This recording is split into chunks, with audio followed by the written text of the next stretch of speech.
கிறிஸ்துவுக்குள் அன்பான கர்த்தருடைய பிள்ளைகளே, இன்றைய வேத வசனமும் ஜெபமும் ஓசியா தீர்க்கதரிசியின் புஸ்தகம் 12ஆம் அதிகாரம் 6ஆம் வசனம்.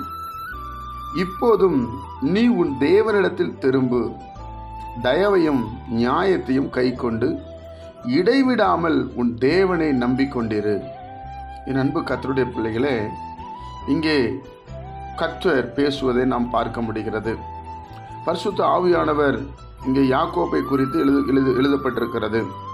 இப்போதும் நீ உன் தேவனிடத்தில் திரும்பு, தயவையும் நியாயத்தையும் கைக்கொண்டு இடைவிடாமல் உன் தேவனை நம்பிக்கொண்டிரு. எல்லா வேத வசனங்களும் வாசிக்கிற நமக்காக எழுதப்பட்டது. நிறைய நேரத்தில் தேவனிடத்தில் திரும்பாதபடி நாம் இருக்கிறோம். இப்பொழுதும் உன் தேவனிடத்தில் திரும்பு. அப்போ நம்ம வாழ்க்கையில் ஏதோ ஒரு விதத்தில் பின்வாங்கி இருக்கிறோம் என்பதை நாம் புரிந்து கொள்ள முடிகிறது.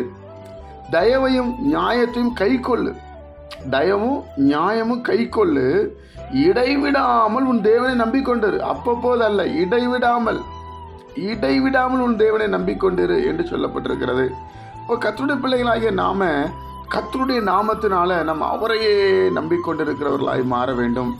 எந்த சூழ்நிலையிலையும், ஒருவேளை உங்கள் வாழ்க்கையில் ஏதோ ஒன்று குறைவுபட்டிருக்கலாம், ஏதோ ஒன்று கிடைக்காம இருக்கலாம், உங்கள் நம்பிக்கை அற்று போயிருக்கலாம்.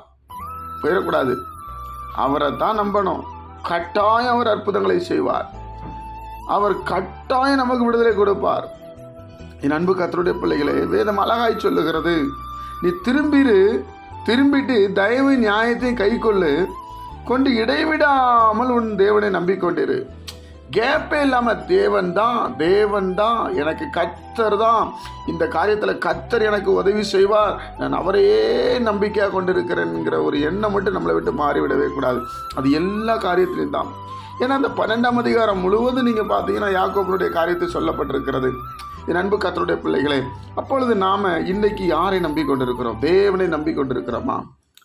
தேவனையே நம்பிக்கொண்டிருக்கிறோமா? யோசிச்சு பாருங்க. இந்த தேவனை நம்பிக்கொண்டிருக்கிற காரியத்தில் நீங்கள் இருந்தால் நிச்சயமாக நீங்கள் போகிற வழியெல்லாம் உங்களுக்கு பாதைகளை செவிப்படுத்தி உங்களை கொண்டு சேர்க்கும் வரைக்கும் அவர் நம்மை விட்டு விலகவே மாட்டார். அதனால் கர்த்தருடைய பிள்ளைகளாகிய நாம தயவையும் நியாயத்தையும் கை கொள்ள வேண்டும், இடைவிடாமல் அவரை நம்ப வேண்டும். ஜெபிப்போமா? பிதாவே, உம்முடைய குமாரன் இயேசு கிறிஸ்துவின் நாமத்தில் நாங்கள் வருகிறோம்ப்பா.